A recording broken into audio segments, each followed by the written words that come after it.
All right, let's get right into it. Apple's brand new M5 MacBook Pros are out, and man, are they powerful. But all that power brings up a really big question. For what you do, should you get the M5 Pro? Or do you actually need to spend the extra cash and jump up to the M5 Max? Well, that is exactly what we are going to figure out today. Now, if you just glance at it, you might think, hey, I've seen this before, right? It's that same great design Apple's been using. But as PC Mag so perfectly put it, this thing is a monster hiding in plain sight. Because what's inside? Well, the new M5 chip family completely changes the game for what a Pro laptop can do. Okay, so before we pit the Pro against the Max, we have to talk about the foundation. What are the big upgrades that every single person buying an M5 MacBook Pro is going to get? And trust me, these are not small changes. They're huge leaps forward for the whole lineup. At the very heart of this thing is a brand new chip architecture. You know how Apple used to have performance cores and then those little efficiency cores? Well, they've ditched that model. Now it's all about power. You've got 6 super high-performance supercores and then 12 standard performance cores.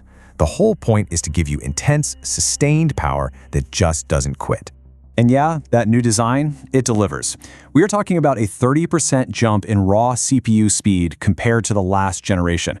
That is a massive boost for literally everything, whether you're compiling code or rendering out some complex effects. But here's something you'll really feel every single day. The new SSDs are crazy fast.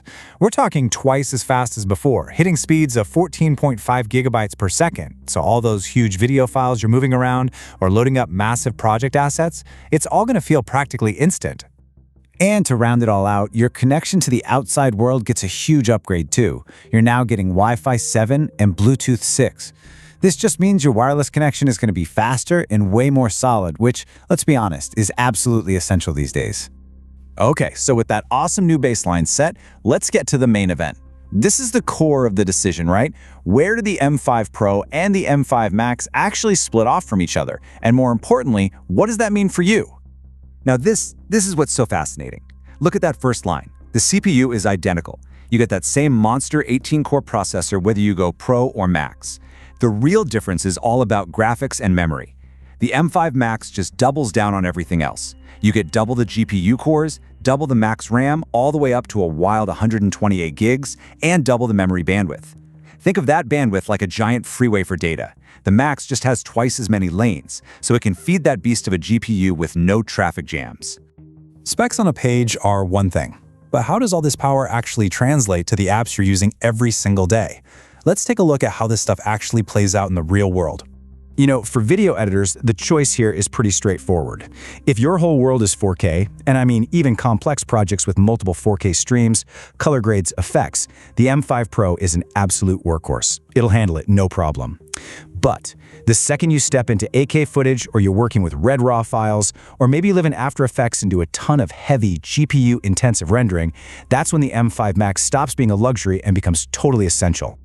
So what about gaming? This is interesting. If you just look at raw benchmarks, running demanding games with all the settings cranked to max, the MacBook Pro, well, it still falls behind dedicated gaming laptops with the latest NVIDIA chips.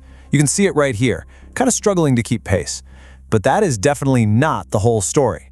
And this is where we see Apple's secret weapon, Metal FX. This is basically Apple's answer to NVIDIA's DLSS, and it uses some smart AI tricks to boost your frame rates. So in a game like Resident Evil 4, you flip on Metal FX, and boom, your performance literally doubles. You go from a respectable 55 frames per second to a silky smooth 100 plus.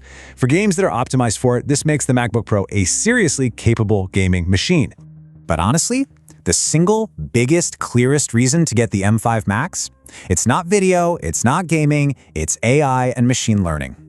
The key is that you can spec this thing out with 128 gigabytes of unified RAM. Nothing else in the laptop world does this. And what that means is developers can load these gigantic AI models, we're talking 70 billion parameter models, entirely into the laptop's memory to run locally. For anyone working in AI, this is an absolute game changer.